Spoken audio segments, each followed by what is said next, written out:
Already பாதி பேசிட்டேன், but practice பண்ணி பார்த்துட்டேன். இங்கே சூப்பர் ஸ்டார் பற்றி அவர் சார் வந்துங்க பாருங்க, சூப்பர் ஸ்டார் அவரை பற்றி பேசுகிற அளவுக்கு நான் பெரிய ஆள் கிடையாது. பட் இருந்தாலும் அவர் நீங்கள் ஆசையாக சொல்கிறேன்.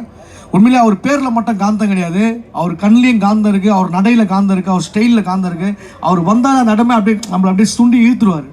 அந்த அளவுக்கு வேற லெவல் அவரை பற்றி நிறைய சொல்லலாம். அங்கே சொல்கிறேன்.